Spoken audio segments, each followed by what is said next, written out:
वैश्व माता जी दोनों हाथ माँ के सामने हृदय में वैश्व माता जी को नमन करेंगे। वैश्व माता जी की छवि को अपने सेंटर हृदय पर स्थिर करेंगे। परम पूज्य वैश्व माता जी, कृपा करके हम सभी के हृदय को अपने रहने के योग्य बनाइए। वैश्व माता जी, हम सबको क्षमा कर दीजिए, हम सभी अज्ञानी हैं।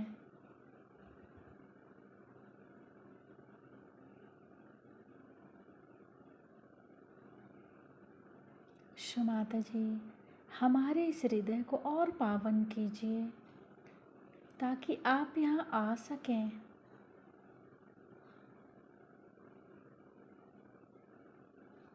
माँ की छवि को सेंटर हृदय पे निरंतर देखते हुए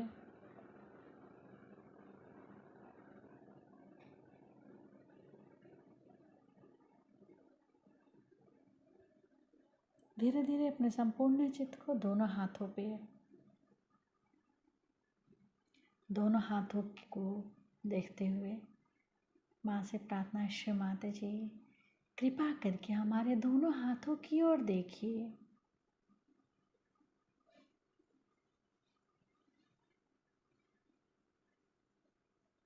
धीरे धीरे अपने संपूर्ण चित्त को सेंटर मूलाधार को अपने चित्त को वहाँ स्थिर करेंगे। श्री माता जी, आप ही तो श्री गौरी और गणेश हैं। कृपा करके हमारे अंदर श्री गणेश जी की निर्भयता दीजिए। श्री माता जी, हमारे अबोधिता और पवित्रता की रक्षा कीजिए।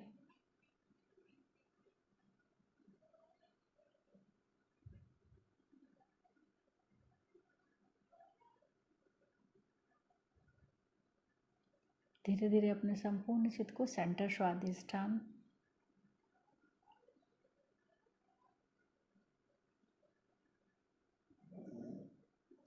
सेंटर नाभि,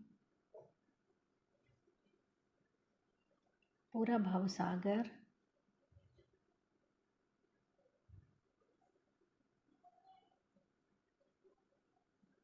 सेंटर हृदय, सेंटर विशुद्धि, फ्रंट आज्ञा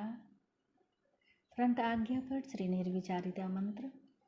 ओम त्वमेव साक्षात् श्री निर्विचारिता साक्षात् श्री आदि शक्ति माता जी श्री निर्मला देव्यै नमो नमः।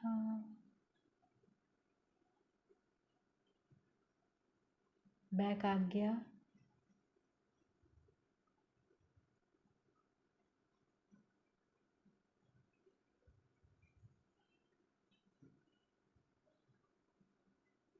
सहस्त्रार,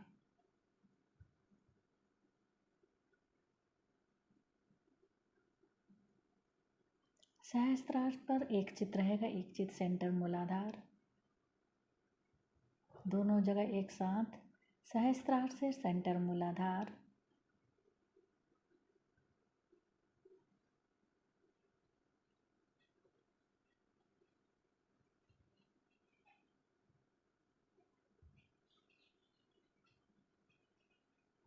अब अपने संपूर्ण चित्त को सहस्त्रार पर रख के अमृतवाणी सुनेंगे।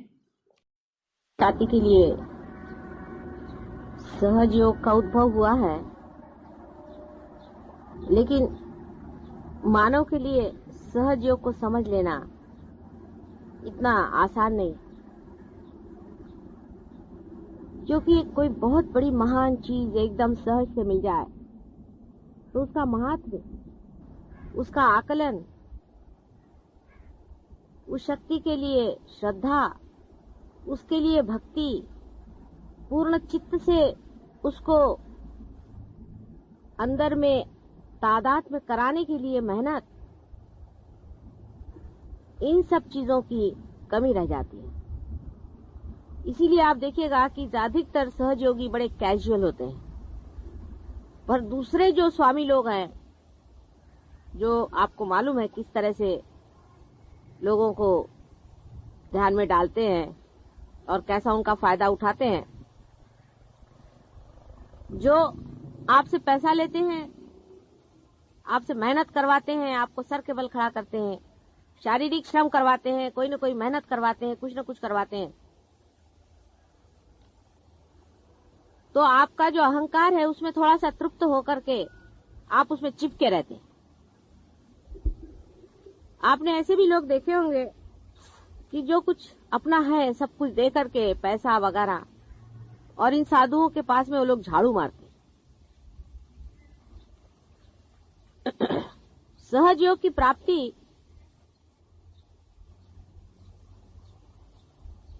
इतनी सहज में हो जाती है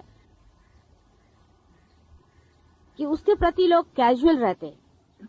जैसे कि आंख की प्राप्ति हमको एकदम सहज हो गई तो हम उसके तरफ कैजुअल हैं, उसकी कोई कीमत ही नहीं हमको कि ये आंख कितनी कीमती है। जिस दिन आंख हमारी जरा सी दुखती है तो पता चलता है हे भगवान। इसीलिए बाधा का होना भी जरूरी हो जाता है। अगर बाधा नहीं हो तो सहयोगी तो बिल्कुल परवाह ही न करें।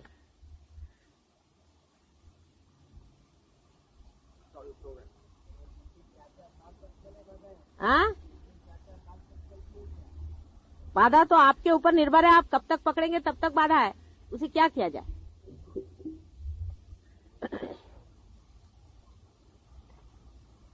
कुछ कुछ लोग आपको मालूम है ऐसे हैं कि जो पार हो गए सो पार हो गए, उनको छूता नहीं, कभी वो पकड़ते नहीं है, लेकिन उनकी पूर्व जन्म की बड़ी पुण्याई है। उनको भी सतर्क रहना चाहिए, इससे फूल नहीं जाना चाहिए कि हमें पकड़ा नहीं तो हम कोई विशेष हो गए, कोई बात नहीं।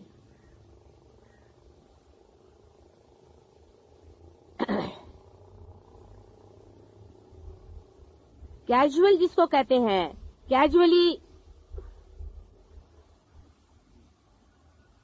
सहयोग के प्रति रहना,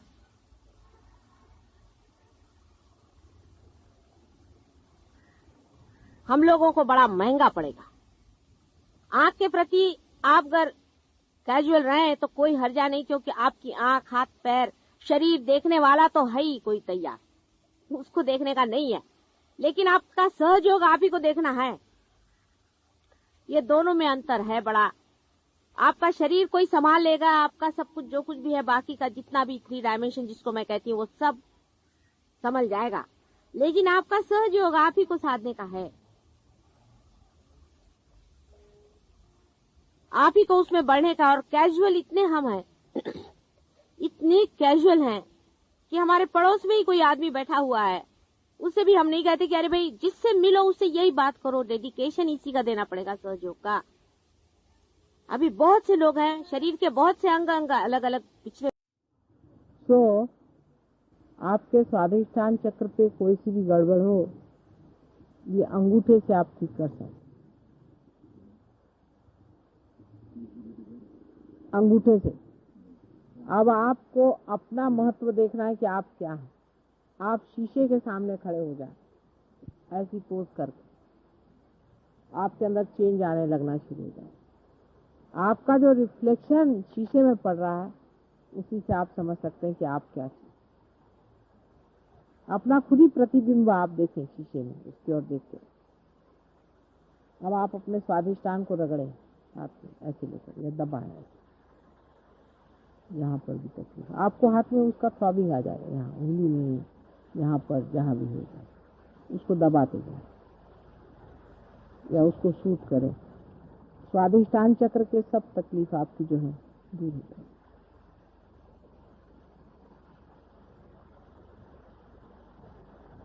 तो अंगूठे पर स्वाधिष्ठान चक्र का स्थान, उससे ऊपर मणिपुर चक्र का स्थान बीच वाली उंगली पर। ऐसे लाइन से नहीं है, जैसा है वैसा है, बीच वाली उंगली पर है।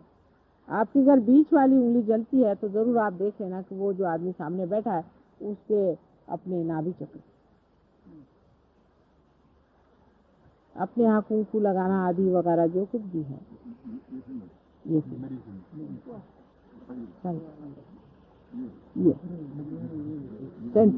This is Manipur. इसलिए खाना खाते वक्त कभी भी ये उंगली हम लोग ऊपर नहीं रखते, हमेशा ये साथ में आनी पड़ती है। ये उंगली भी ऊपर रख के बहुत लोग खाना खाते हैं, गलत बात है। वहाँ सब 4 और 5 उंगली। अब कांटे चम्मच से खाना योग के दृष्टि से गलत, क्योंकि आपके हाथ में वाइब्रेशन है। पर रियलाइज लोगों को, जिनको भूत बाधा है उनके लिए कांटे चम्मच से खाना बहुत अच्छी बात।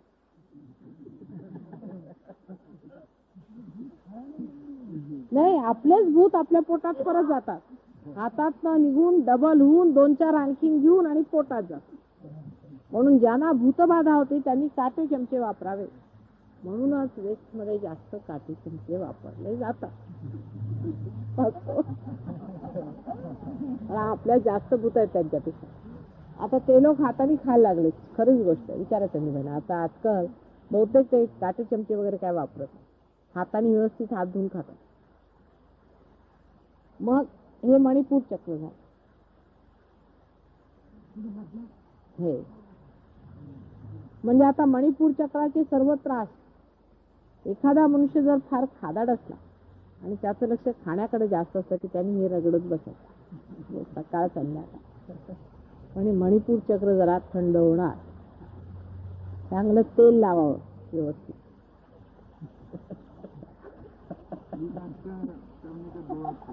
हाँ, एक यही हाथ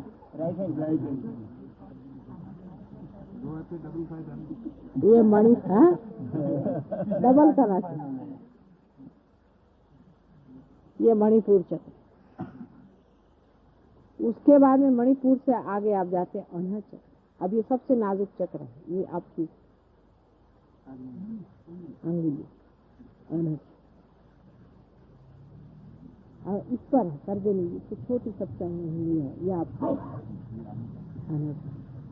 किसी को भी हार्ट का ट्रबल हो, यानी यहाँ तक किसी बड़ा आदमी कोई रोमांटिक हो, समझ लो औरतों के पीछे भागता है, रोज इस पर रगड़े सुबह से शाम तक. जिसको ऐसी वीकनेस है वो इसको रगड़ते बैठे. जिसको शराब की वीकनेस है वो नाभि चक्र को रगड़े. ये दारू दारू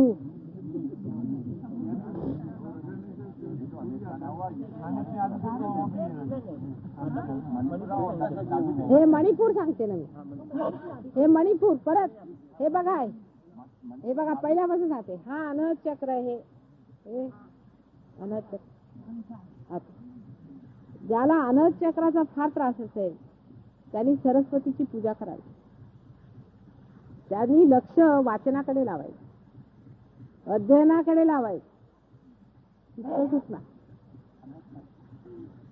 नाही नाही, हे त्याचं सांगते. नाही अनहदचं नाही सांगत आहे मी, स्वाधिष्ठानचं सांगते.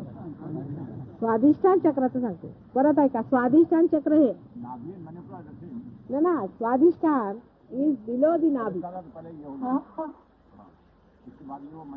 नहीं, ये जो है ये स्वाधिष्ठान चक्र से ले. मूलाधार को मैं बताती हूँ. अंगूठा स्वाधिष्ठान, स्वाधिष्ठान अंगूठा स्वाधिष्ठान चक्र. अच्छा, जिसको मूलाधार चक्र की तकलीफ होगी वो यहाँ पे रगड़े. ये मूलाधार चक्र.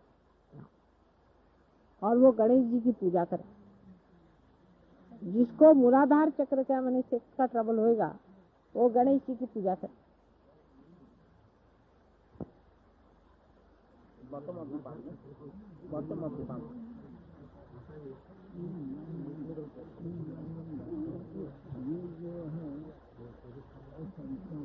ये स्वादिष्ट.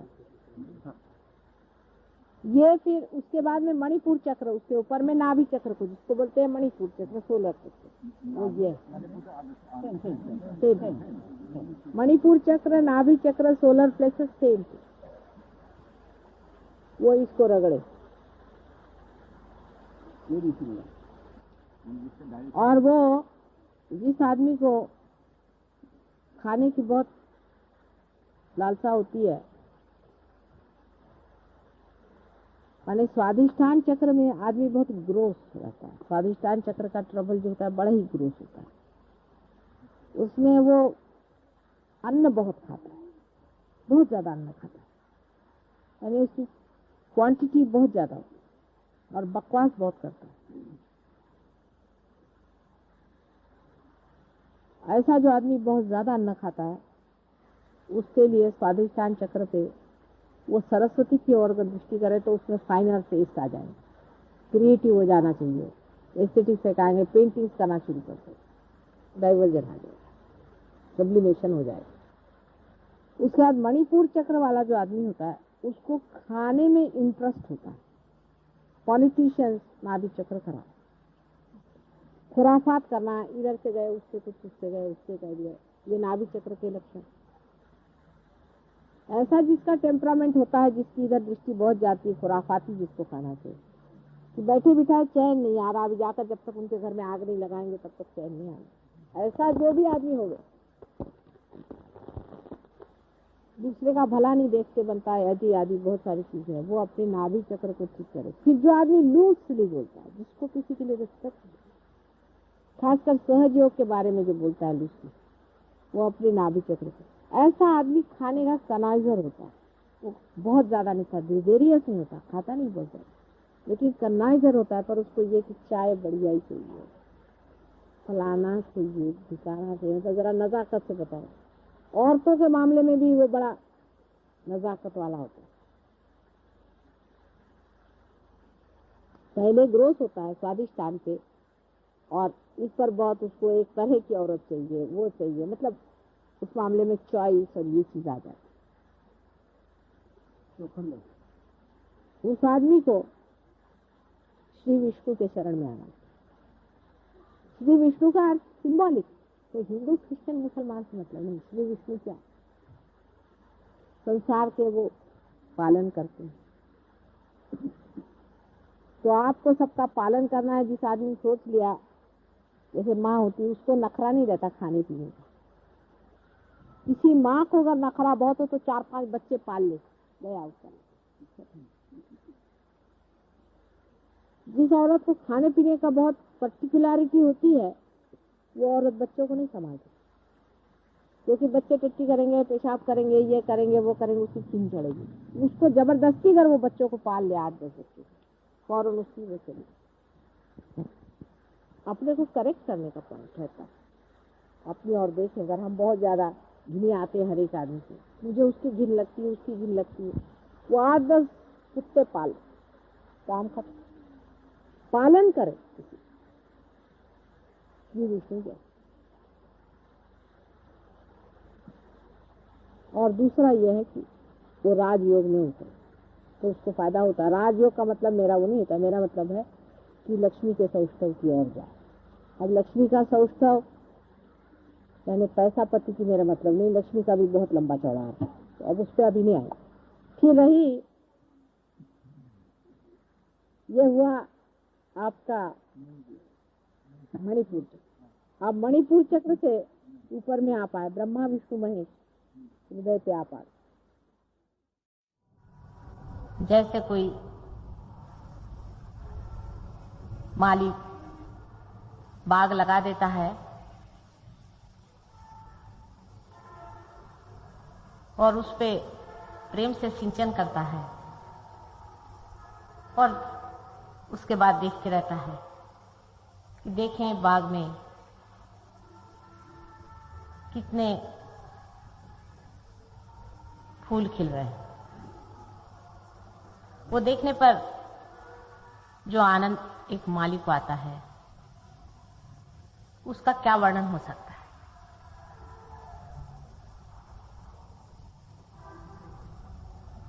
कृष्ण नाम का अर्थ होता है कृषि से। कृषि आप जानते हैं खेती को कहते हैं। कृष्ण के समय में खेती हुई थी और ख्रिस्त के समय में उसके खून से सींचा गया था।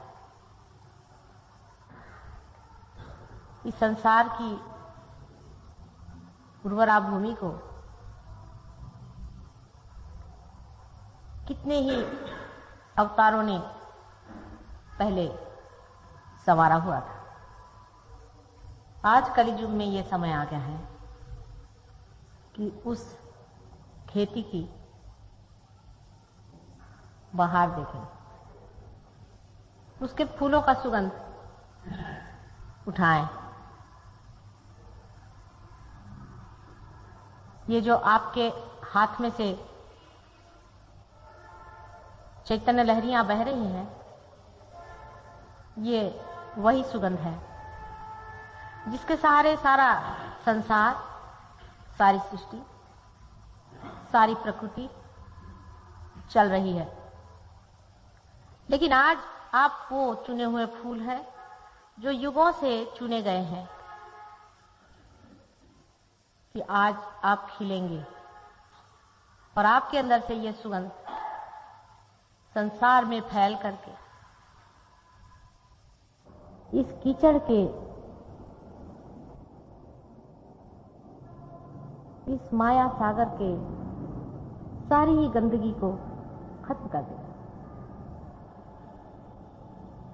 देखने में ऐसा लगता है कि ये कैसे हो सकता है।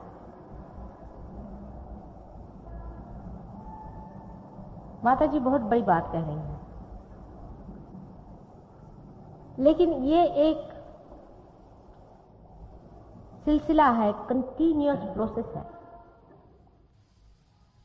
और जब मंजिल सामने आ गई तब ये सोचना कि मंजिल क्यों आ गई, कैसे आ गई, कैसे हो सकता है।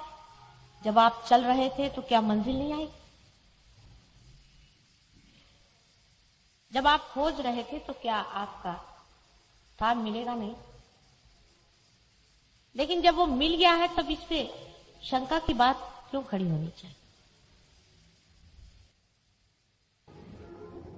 आज मैं आपको 3 शक्तियों के बारे में बताना चाहती हूँ कि परमेश्वर एक ही है, वो 2 नहीं है, अनेक नहीं है। मैं एक ही हूं, अनेक नहीं हूं, लेकिन आपकी माता जी हूं, मेरे पति की पत्नी हूं, मेरे बच्चों की मां हूं, आपकी अलौकिक मां हूं, उनकी लौकिक मां हूं। इसी तरह परमात्मा के भी 3 अंदाज हैं, 3 एस्पेक्ट्स हैं। पहले अंदाज से वो साक्षी स्वरूप है, वो साक्षी हैं अपने शक्ति के खेल के, जिसे वो देखते हैं। उसे हम ईश्वर कहते हैं और उनकी शक्ति को हम ईश्वरीय शक्ति कहते हैं या ईश्वरी कहते हैं। हमारे सहयोग में उसे हम महाकाली की शक्ति कहते हैं।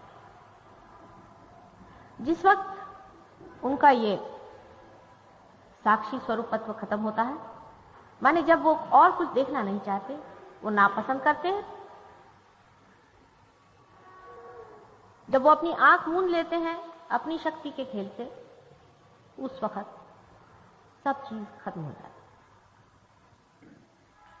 इसीलिए उस शक्ति को हम लोग संहारक शक्ति कहते हैं। असल में संहारक नहीं है, लेकिन वो सारे संसार के कार्य का नियोजन करती है और उसे खत्म करती है।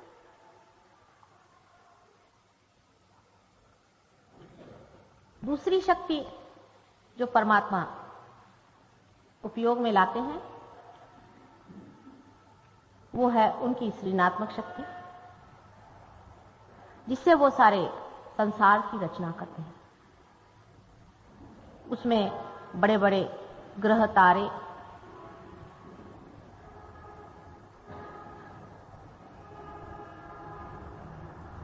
निर्मित होते हैं, जिससे वो पृथ्वी की एक परम पवित्र वस्तु तैयार होती है। इस अवस्था में परमात्मा को हिरण्यगर्भ कहते हैं और उनकी शक्ति को हिरण्यगर्भिणी कहते हैं। हमारे सहयोग में उसको महा सरस्वती कहते हैं।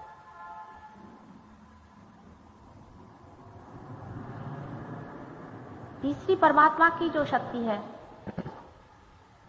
वो विराट स्वरूप, विराट शक्ति है, जिस शक्ति के द्वारा संसार में जीव पैदा होते हैं, उनकी उत्क्रांति यानी इवोल्यूशन होता है।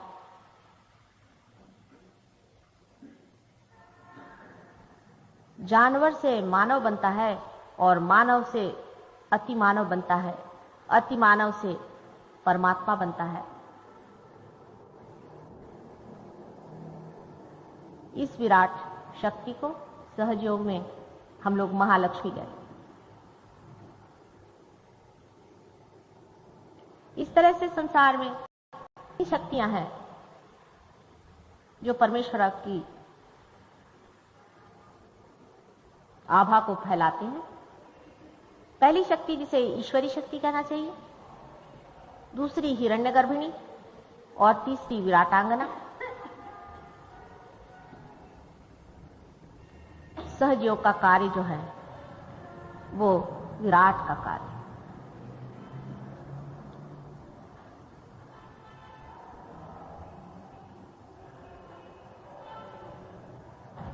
मनुष्य के अंदर भी परमात्मा ने ये तीनों ही शक्तियां दी। एक शक्ति से मनुष्य जो कुछ भी मरता है उसे संचित करता है, वो महाकाली की शक्ति है।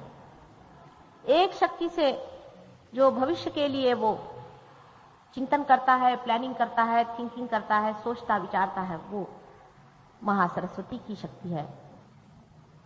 और जिस शक्ति के द्वारा वो उत्क्रांति पाता है, इवॉल्व होता है,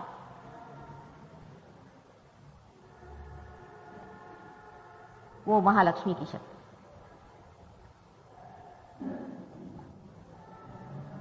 इन तीनों शक्ति का मिलाप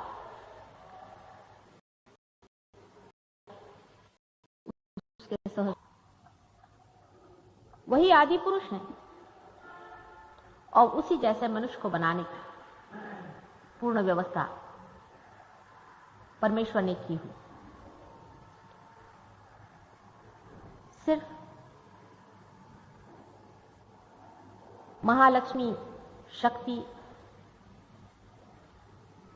प्राणी मात्रों तक तो अपना कार्य सुव्यवस्थित करती रहती है, वो उसमें चयन करती है, चॉइस करती है और ठीक लोगों को, ठीक जानवरों को एक हद तक उत्क्रांति तक पहुंचा देती है। पर मनुष्य की दशा पर आने पर उसको पूर्णतया स्वतंत्रता मिल गई कि वो अपनी चेतना में, अपनी अवेयरनेस में अपना ही उत्क्रांति का पथ खोजे और जाने कि उसकी कैसी उत्क्रांति हो गई। न तो जानवर अपनी उत्क्रांति की बात सोचता है, लेकिन मनुष्य ही यह सोचता भी है और उसे देख भी सकता है, जान भी सकता है जब उसके हाथ से ये वाइब्रेशंस आए। मंजिल तो आ गई है, आप लोग आंगन में आ खड़े भी हैं।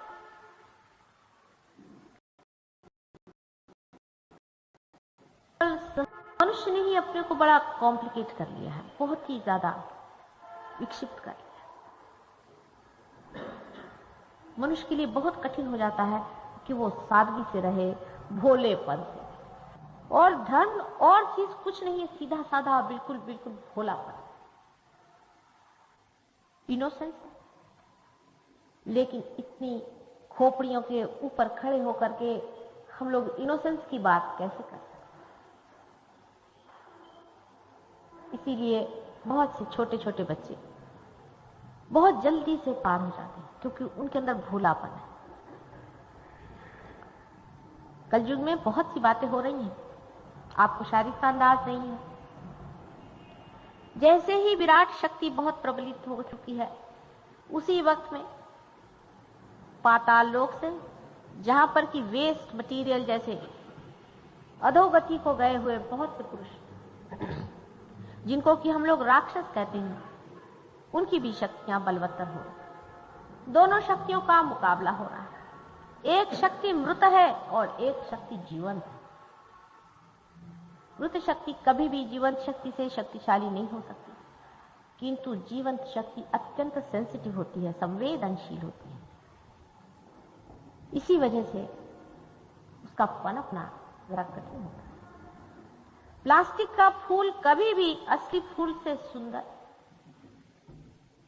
महत्वपूर्ण नहीं हो सकता है, किंतु प्लास्टिक के फूल हजारों बनाए जा सकते हैं, जीवन फूल 2 ही 4 खिलते हैं। इसलिए जो लोग सहज योग में पनपे हैं, सहज योग में जिन्होंने जो कुछ पाया है, वो लोग भी मुरझा जाते हैं, फिर खिल उठते हैं, फिर मुरझा जाते हैं। एक माँ जैसे अपने आंचल में अपने बच्चों को बड़े दुलार से संभालती है, उसी तरह से सहज योग पालता है, पोसता है। लेकिन बच्चे में यह खुद शक्ति है कि वो अपनी शक्ति को जाने। सहज योग के बाद मनुष्य उस दशा को पहुंच सकता है, इस थोड़े से टाइम में पहुंच सकता है, जिसके लिए बड़े बड़े ऋषि मुनियों को हजारों जन्म लेने पड़े और हजारों वर्षों की युगों की तपो साधना करनी पड़ी।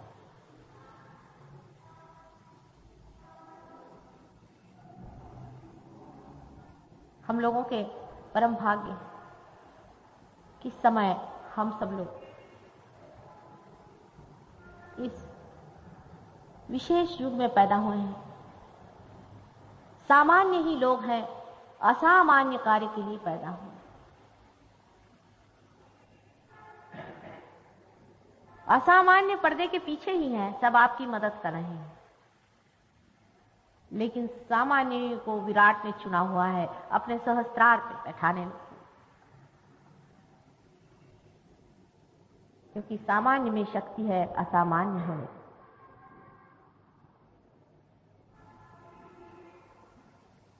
किंतु सहज योग में सबसे पहली बात है कि अंदर में भोलापन होना चाहिए और शांति करो, शांति,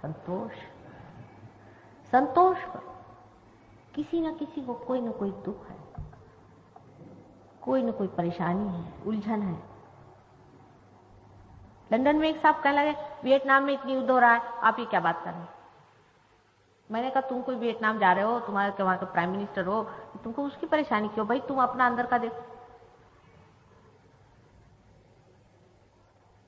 छोटी छोटी चीजों से अपने जीवन को भर नहीं लेना चाहिए। एक आंख में अगर तिनका भी चला जाए तो आंख खराब हो सकती, उसका कोई महत्व नहीं है।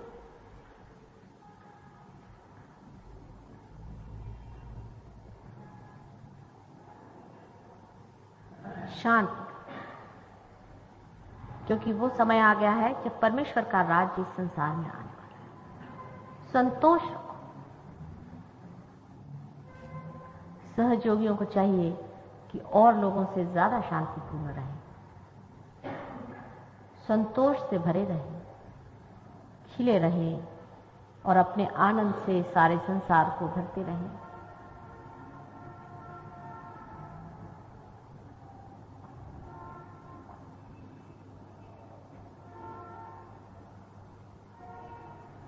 अंदर का चमत्कार सहयोग दिखाएगा।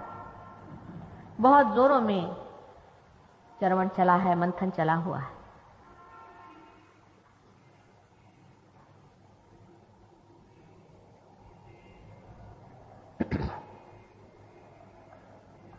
आप में से कोई लोग नए भी आए हैं यहाँ पर, कोई लोग बहुत पुराने हैं, कोई नहीं आते हैं, खट से कहां पहुंच जाते हैं, और कोई पुराने हैं यहीं बैठे।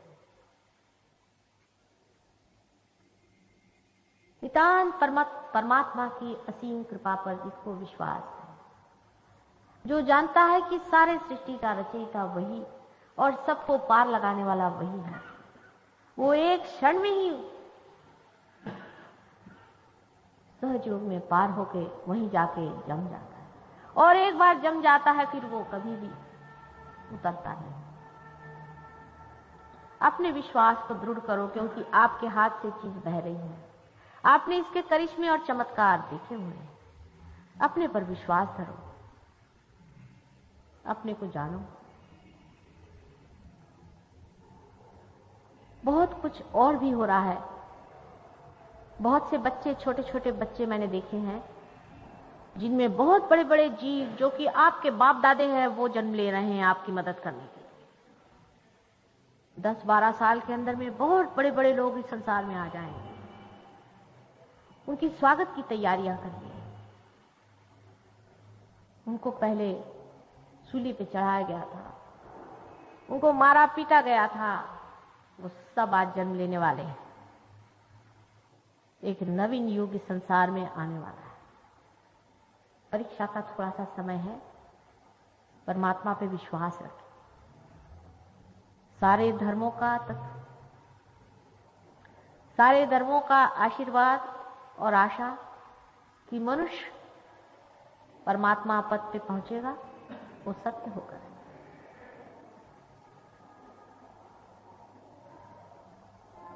हम लोग थोड़ी देर ध्यान में जाएंगे।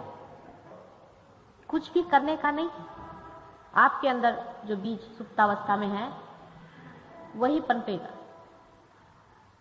आंखें बंद करके अपने विचारों की ओर देखिए। जो लोग बीमार हैं, शारीरिक कष्ट में हैं, लक्ष्मी जी की अवकृपा से पीड़ित हैं, हर तरह की पीड़ा है, वो तो सब ठीक होगी ही।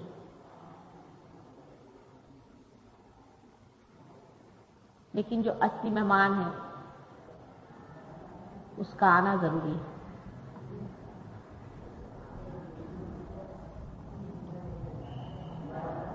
सब लोग मेरी ओर ऐसे हाथ करें।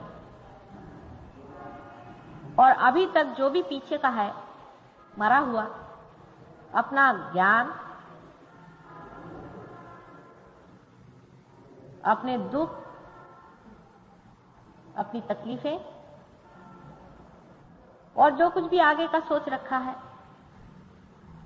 आशा, निराशा और दुनिया भर की चीजें जिससे आप त्रस्त हैं, वो सब को छोड़ करके इस क्षण, इसी क्षण, नाउ एट दिस मोमेंट जागरूक हो जाए। प्रेजेंट में ही जागने से ये चौथा आयाम, फोर्थ डायमेंशन खुलेगा। न तो ये फ्यूचर में है, न पास्ट में है। इसलिए इसी क्षण वो मिलना चाहिए। यही क्षण महत्वपूर्ण है। जहां आप बैठे इसी क्षण वहां कूदना है और उससे आगे भी बढ़ना है। इसी क्षण में जागना ही सहज योग है, स्पॉन्टेनियस सैल्वेशन।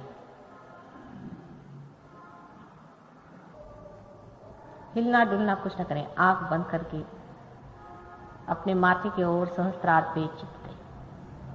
जहां फॉन्टनेल बोन होता है वहां पर चित्त दें, वहां अपना चित्त रखें। फोर्स नहीं करें, सहज में ऊपर में सोचें क्या हो रहा है। जैसे यहां बैठे बैठे आप घर की बात सोचते हैं, शांतिपूर्वक। और धीरे धीरे आपके हाथ में पहले हो सकता है किसी किसी को थोड़ी बहुत जलन हो, थोड़ी बहुत, उसे जरा झटक लें अगर जलन हो तो। और अगर जलन नहीं हो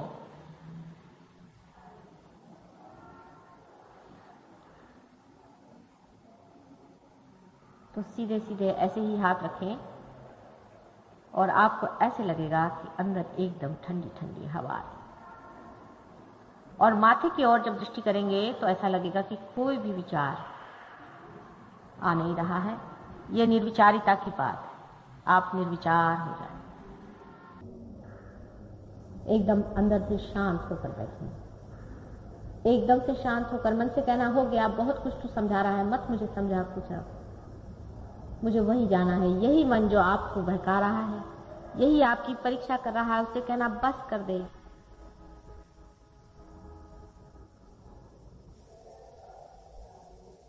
सहज योग समष्टि में बनता है, एक व्यक्ति का नहीं है, एक इंडिविजुअल नहीं है।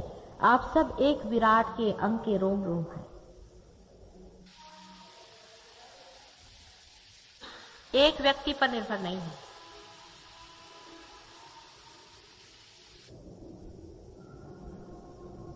सब एक ही शरीर के अंग अंग हैं, यह आप जानिएगा। कलेक्टिव कॉन्शियसनेस में, सामूहिक चेतना में आप अकेले नहीं है, आप एक शरीर के अंग प्रत्यंग हैं, दूसरा कोई है ये नहीं, सब अपने ही हैं, इसे आप जानिए। जो लोग आज आए हैं, पहले कभी नहीं आए हैं, वो बैठे ही रहें। जो लोग पहले आ चुके हैं और जो पार हो चुके हैं, जो लोग जानते हैं, वो धीरे से उठ के पीछे की ओर जाएंगे, एक एक करके धीरे जाएं, पीछे में खड़े हो जाएं और बाकी लोगों को देखें।